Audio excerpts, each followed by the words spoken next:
বিমানবন্দরে আগুন দিয়ে কে কিভাবে লাভবান হচ্ছে। প্রথমত, আগামী নির্বাচনকে বাধাগ্রস্ত করতে নানা ষড়যন্ত্র চলছে। তারই ধারাবাহিকতায় এ আগুন সরকারের ভেতর থেকেই দেওয়ার আশঙ্কা স্পষ্ট হতে চলেছে। যেসব গোষ্ঠী নির্বাচন চায় না তারাও ঘটনা ঘটাতে পারে। যেহেতু জুলাই সনদ হয়ে গেছে, আওয়ামী লীগবিহীন নির্বাচন হতে পারে, সেক্ষেত্রে আওয়ামী লীগের স্যাবোটাজ করতেই পারে। এরই মধ্যে দলটি তাদের ফেসবুক পোস্টে বলছে, ইউনূসের অবৈধতার দগ্ধ শিকার বাংলাদেশ। অন্যদিকে সচিবালয়ে ২৬ ডিসেম্বর ২০২৪ আসিফ নাহিদের মন্ত্রণালয়ে আগুনের ঘটনার পর আওয়ামী লীগ আমলের সব প্রবেশাধিকার নিষিদ্ধ করে দেওয়া হয়। উপদেষ্টা আসিফ নাহিদ নিজেদের নিয়ন্ত্রণে নেন সচিবালয়ের পুরো দায়িত্ব। এরই ধারাবাহিকতা এয়ারপোর্টে আগুন দিয়ে সেখানেও নতুন প্রবেশাধিকার দেওয়ার পরিকল্পনা করা হয়েছে, যেখানে সেপ্টেম্বর ২০২৫ সরকারের শিশু উপদেষ্টারা এভিয়েশন গার্ড বাংলাদেশ এজিবি নামের ফোর্স গঠনের পরিকল্পনার সাথে এই আগুনের সূত্রপাত থাকতে পারে। এজিবি প্রকল্পের ৭৬৫০ জন সদস্যকে নিয়োগ দিতে ৭৭১ কোটি টাকার প্রকল্প হাতে নেওয়া হয়েছে। সুতরাং অর্থের কাছে দেশের বিমানবন্দর আর সচিবালয় কোনো কিছুই ব্যাপার না।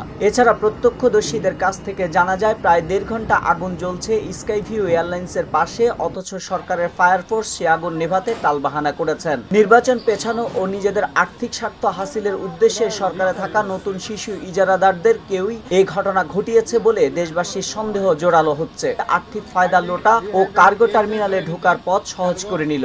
এই আগুনে যার ফায়দা বেশি হবে সেই এই আগুনের ঘটনার সাথে জড়িত।